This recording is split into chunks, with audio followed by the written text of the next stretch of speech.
Hello दोस्तों, मुल्तानी electronics में आपका स्वागत है और आप देख रहे हैं मुल्तानी इलेक्ट्रॉनिक्स।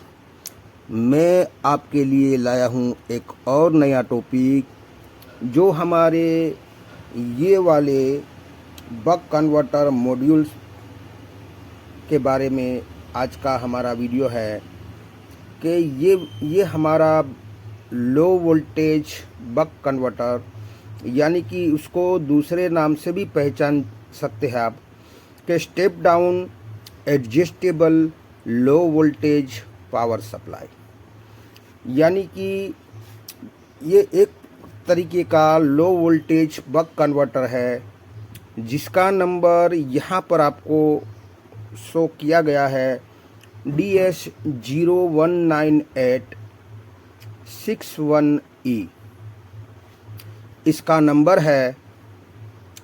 और उसी के इस सर्किट डायग्राम को मैं एक्सप्लेन करूँगा, समझाऊँगा कि इसमें कौन कौन सी पिनें हमें देखनी होती है और ये किस तरह से इसको डायग्राम में इसको डिजाइन किया गया है, उसके बारे में आज हम बात करेंगे।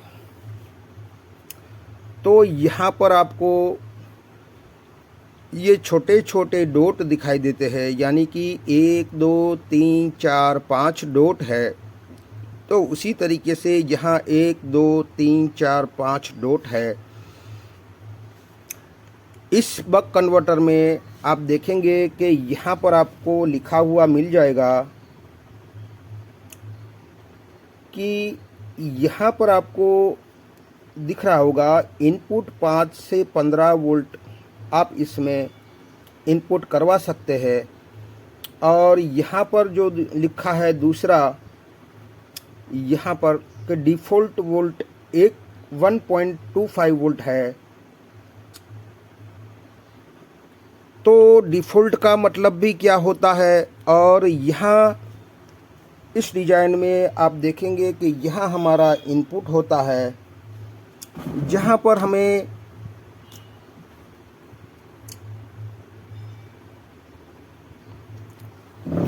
पाँच वोल्ट से, यानी कि हम लिख सकते हैं 5 वोल्ट से 15 वोल्ट के बीच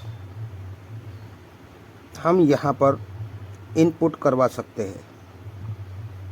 यानी कि इसमें हम 5 वोल्ट से 15 वोल्ट के बीच में इनपुट करवाएंगे और ये किसी भी डॉट को यहाँ पर दोनों इस साइड और इस साइड, यानी कि ये दोनों अलग अलग होते हैं, इनको जब यहाँ पर सोल्डर करके जोड़ दिया जाता है तो यहाँ पर मान लीजिए कि ये डॉट हमारा 5 वोल्ट का है, ये डॉट हमारा 3.3 वोल्ट का है, ये डॉट हमारा 2.5 वोल्ट का है, ये डॉट हमारा 1.8 वोल्ट का है और ये डॉट हमारा 1.5 वोल्ट का है। मगर यहाँ डिफ़ॉल्ट वोल्टेज 1.25 वोल्ट दिए गए हैं। डिफ़ॉल्ट का मतलब क्या होता है कि इन पांचों में से किसी को भी आप सोल्डर न करो, यानी कि किसी को भी न जोड़ो, तो हमें सीधा ही 1.25 वोल्ट मिल जाएगा। मगर जैसे ही आप मान लीजिए कि इस डॉट को सोल्डर कर दिया, यानी कि इन दोनों को जोड़ दिया, तो हमें 5 वोल्ट मिलेंगे आउटपुट में। किसी को नहीं जोड़ेंगे तो हमें 1.25 वोल्ट हमें आउटपुट में मिलेंगे। यहाँ पर भी बात कर ले, 3.3 वोल्ट अगर हम जोड़ेंगे और इसको हम डिसकनेक्ट कर देंगे तो यहाँ पर 3.3 वोल्ट को जोड़ने से हमें आउटपुट में 3.3 वोल्ट मिलेगा। और बाद में इसको भी डिसकनेक्ट कर देंगे और 2.5 वोल्ट को जोड़ेंगे तो हमें 2.5 वोल्ट मिलेगा। उस तरह से जब हम एक ही साथ 2 जोड़ेंगे, एक ही साथ 3 जोड़ेंगे, एक ही साथ 4 जोड़ेंगे, एक ही साथ 5 को कनेक्ट करेंगे, यानी कि जोड़ देंगे, यानी कि सोल्डर कर देंगे, तो हमें किस तरीके से वोल्टेज मिलता है उसके बारे में मैंने अगले वीडियो में आपको बताया है।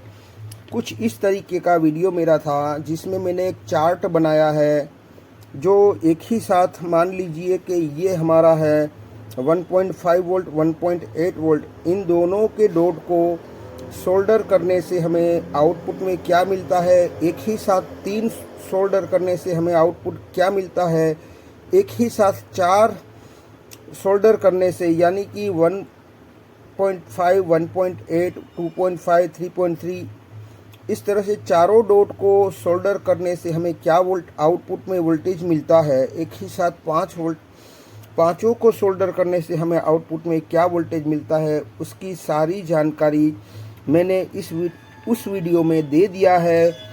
कि उस वीडियो में मैंने आपको बताया था 25 या 26 टाइप के वोल्टेज इस चार्ट के मुताबिक हम निकाल सकते हैं इसी मॉड्यूल से।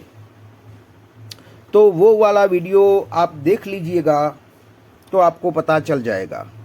मगर आज का टॉपिक है हमें सर्किट डायग्राम किस तरीके से डिजाइन किया गया है उसको एक्सप्लेन करना है। तो हमें जिस भी वोल्टेज की ज़रूरत है उस डॉट को हम सोल्डर कर देंगे, यानी कि इन दोनों सिरों को आपस में जोड़ देंगे। तो हमें वो वाला जो हमें चाहिए इनमें से उस डॉट में आप सोल्डर करोगे तो वही वाला वोल्टेज हमें आउटपुट में यहाँ पर मिलेगा। आपको इनपुट 5 वोल्ट मिनिमम और मैक्सिमम 15 वोल्ट देने होते हैं और इनमें से किसी भी डॉट में आप सोल्डर नहीं करोगे, शॉर्ट नहीं करोगे तो आपको 1.25 वोल्ट मिलना ही मिलना है आउटपुट में। यहाँ पर आईसी का नंबर मैंने देखा मगर कुछ भी शो नहीं कर रहा है, यानी कि इसमें कुछ नंबर नहीं शो किया है। तो उस हिसाब से यहाँ आईसी में आप देखेंगे कि ये हमारा एक तरह का adjustable low voltage power supply module है जो स्टेप डाउन करके हमें देता है, यानी कि इनपुट में सबसे ज़्यादा वोल्टेज यानी कि ज़्यादा जो भी वोल्ट देते हो आउटपुट में हमें वो कम करके देता है। और हमें ये सुविधा रखी है कि आपको कौन सा वोल्ट चाहिए उस डॉट को आप सोल्डर करोगे तो आपको वही वोल्टेज आउटपुट में मिलेगा। अब यहाँ पर देखिए कि ये हमारा इनपुट है। इनपुट में यहाँ से 2 पीएफ ग्राउंड किए गए हैं और वहीं से 2 नंबर की पिन हमारी इनपुट पिन कहलाती है, यानी कि इनपुट वोल्टेज यहाँ पर हमें 2 नंबर पर इस आईसी को दिया गया है। ये एक तरह की बक रेगुलेटर आईसी है और इसी आईसी में 2 नंबर की पिन पर वोल्टेज इनपुट करवाए जाते हैं और 3 नंबर की पिन पर आउटपुट किया जाता है। यानी कि बक कन्वर्टर में हमेशा आपने देखा होगा कि आउटपुट पिन में कॉइल रहती है। तो बक कन्वर्टर में अक्सर आपने देखा होगा कि आउटपुट पिन पर जो बक कन्वर्टर होता है उसकी आउटपुट पिन पर इंडक्टर या कॉइल लगा रहता है, यानी कि ये हमारा जो बड़ा वाला कॉइल है 4R7 ये हमारा वही इंडक्टर है। तो यहाँ पर लिख देते हैं हम 4R7। तो ये हमारा इंडक्टर हुआ जो आउटपुट पिन पर लगा हुआ होता है, इसीलिए इसको बक कन्वर्टर कहा गया है। अगर इनपुट पिन पर यही इंडक्टर लगा होता तो हमारा बूस्ट कन्वर्टर कहलाता, मगर ये बक कन्वर्टर है इसीलिए आउटपुट में इसकी कॉइल लगी है। अब 4 नंबर की पिन जो है उसकी ग्राउंड पिन है, यानी कि इनपुट में वीसीसी दे दिया, आउटपुट में ग्राउंड दे दिया, इनपुट में वीसीसी दे दिया और 2 नंबर की पिन पर VCC दे दिया और 4 नंबर को ग्राउंड कर दिया, यानी कि इसको जो VCC सप्लाई दिया जाता है वो इससे मिल जाता है, जिससे आउटपुट हमें देता है। अब यहाँ पर हम यहाँ से यहाँ जाएंगे तो आपको देखने को मिलेगा कि ये वाला रजिस्टर हमारी आउटपुट की पॉजिटिव की साइड है और ये वाला रजिस्टर हमारा नेगेटिव की साइड है, यानी कि एक तरीके से ये डिवाइडर बन जाता है। और यही डिवाइडर जो है हमारा 1.25 वोल्ट का डिवाइडर है। अगर ये रजिस्टर सीधा ही ग्राउंड कर दिया है, इसीलिए हमें 1.25 वोल्ट डिफ़ॉल्ट वोल्ट मिल रहा है। और वही वोल्टेज जो यहाँ पर हमें रेफरेंस वोल्ट मिलते हैं, वही वोल्ट यहाँ से इस रजिस्टर के थ्रू पिन नंबर 8 में दिया गया है। इसीलिए पिन नंबर 8 जो है हमारी फीडबैक पिन कहलाती है। अब फीडबैक का काम क्या होता है? फीडबैक का काम ही यही होता है कि आउटपुट वोल्टेज को कंट्रोल करना। तो यहाँ पर सीधा ही कंट्रोल करवा दिया है इस रजिस्टर के थ्रू, इसीलिए यहाँ पर हमें डिफ़ॉल्ट वोल्टेज मिल रहे हैं। मगर दूसरे वोल्टेज हमें चाहिए तो उसके रजिस्टर को इस डॉट के थ्रू अर्थिंग किया जाता है, यानी कि ग्राउंड किया जाता है। जो भी डॉट आप सोल्डर करोगे वो वाला रजिस्टर हम ग्राउंड करते हैं। इसीलिए ये एक तो रजिस्टर तो है ही, साथ में दूसरा रजिस्टर आप ग्राउंड करवाओगे तो यहाँ पर डिवाइडर की वैल्यू चेंज हो जाएगी और उस हिसाब से यहाँ पर हमें 1.5 वोल्ट मिलेंगे। मगर यहाँ पर जो वैल्यू रखी है इनके साथ ये भी ग्राउंड करवाओगे तो यहाँ पर तय वैल्यू रखी होती है कि यहाँ पर हमें आउटपुट में 1.5 वोल्ट मिले।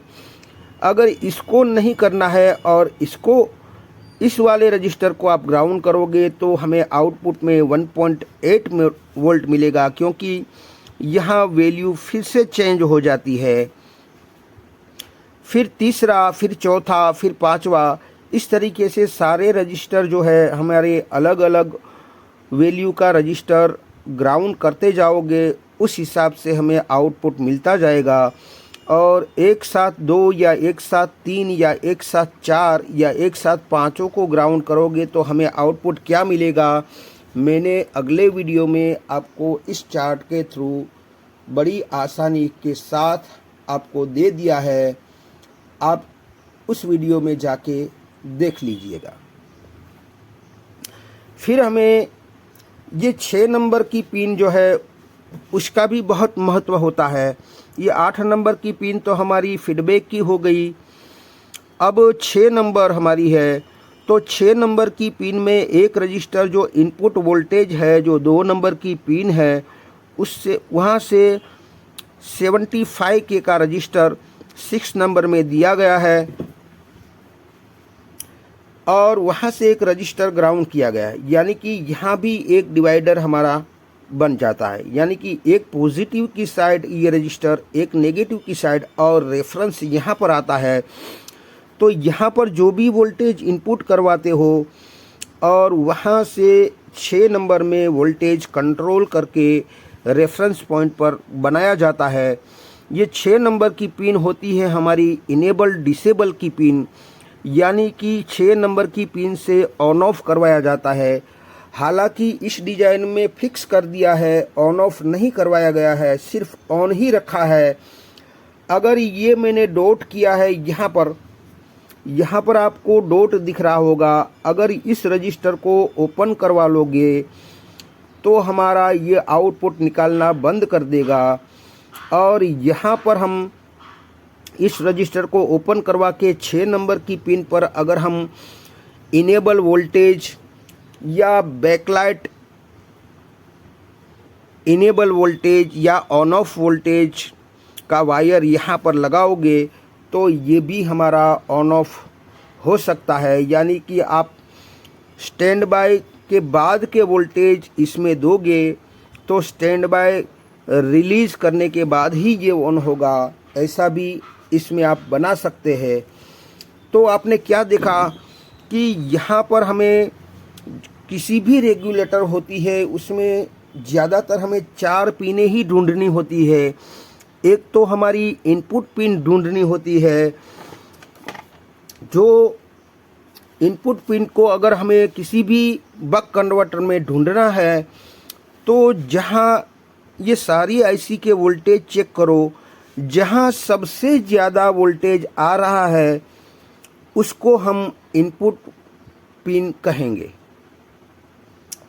बक कन्वर्टर की बात कर रहा हूँ। बक कन्वर्टर में इनपुट में सबसे ज़्यादा जिस भी पिन पर वोल्टेज आ रहे हैं उसको हम इनपुट पिन कहेंगे। और दूसरी बात यह है कि आउटपुट पिन अगर हमें ढूंढना है और आउटपुट पिन की पहचान करनी है तो हमें ये वाला इंडक्टर जो है उसे ढूंढ लेना है, ये वाला। अगर जहाँ पर भी जिस पिन पर भी ये इंडक्टर लगा है वो पिन हमारी आउटपुट होती है। तो इनपुट को भी ढूंढ लिया, आउटपुट पिन को भी ढूंढ लिया। अब हमें देखना है हमारे 8 नंबर पर, यानी कि हमारा फीडबैक अगर हमें ढूंढना है तो आउटपुट से आपको एक डिवाइडर मिल जाएगा, यानी कि आउटपुट से हमें एक पॉजिटिव की तरफ और एक नेगेटिव की तरफ एक डिवाइडर मिलता है। और डिवाइडर का जो बीच वाला रेफरेंस पॉइंट होता है वही पॉइंट जिस भी आईसी की जिस भी पिन पर जाता है वो हमारा रेफरेंस पॉइंट होता है। यानी कि ये 8 नंबर जो है हमारी वो रेफरेंस पॉइंट है। और एक पिन ढूंढनी होती है हमें कि ये हमारा 6 नंबर का पिन जो है वो हमारा इनेबल डिसेबल का पिन होता है। आपने अक्सर देखा होगा कि हमारे रेगुलेटर में इनपुट वोल्टेज से एक रजिस्टर लगा के दूसरी कोई भी पिन में दिया गया हो तो वो हमारी इनेबल डिसेबल पिन होती है। और एक पिन होती है हमारी जो 4 नंबर की पिन होती है वो हमारी GND ग्राउंड होती है। तो इन 5 पिन को ही हमें ढूंढना होता है। तो यहाँ पर तो इस तरीके से हमें 5 पिन को किसी भी रेगुलेटर में ढूंढना होता है।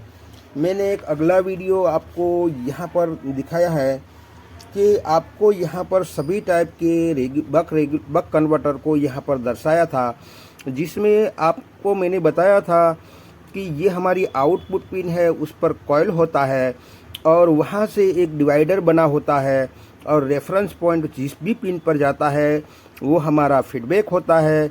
एक पिन हमारा ग्राउंड होता है और एक पिन हमारा सबसे ज़्यादा वोल्टेज जिस पिन में होता है वो हमारा इनपुट पिन होता है। और वहाँ से एक रजिस्टर इनपुट से आप कहीं भी किसी भी पिन में दिया है एक रजिस्टर तो वो हमारी इनेबल डिसेबल पिन होती है।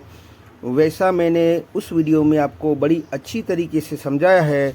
तो इसमें भी आप देख लीजिए कि यहाँ इनपुट पिन है, ये हमारी 2 नंबर, वहाँ से एक रजिस्टर 6 नंबर पर दिया है। तो इनपुट पिन से जो भी रजिस्टर जिस भी पिन में दिया है वो हमारी इनेबल डिसेबल पिन या ऑन ऑफ पिन आप कुछ भी कह सकते हैं। तो ये 6 नंबर हमारी ऑन ऑफ हुई। और हमारे आउटपुट पिन में हमें इंडक्टर मिलता है तो हमें ये समझना है कि ये हमारी आउटपुट पिन है। ग्राउंड तो हमें वैसे भी मिल जाती है किसी भी बोर्ड में, तो ग्राउंड पिन भी ढूंढना आसान है।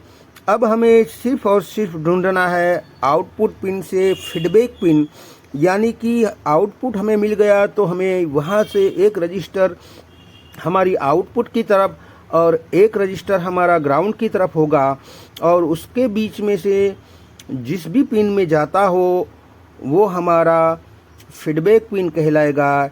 यानी कि ये वोल्टेज डिवाइडर रजिस्टर के रेफरेंस पॉइंट से हमें इस आईसी के 8 नंबर के पिन में जाता है तो ये हमारी रेफरेंस पिन है। तो किसी भी रेगुलेटर यानी कि बक कन्वर्टर में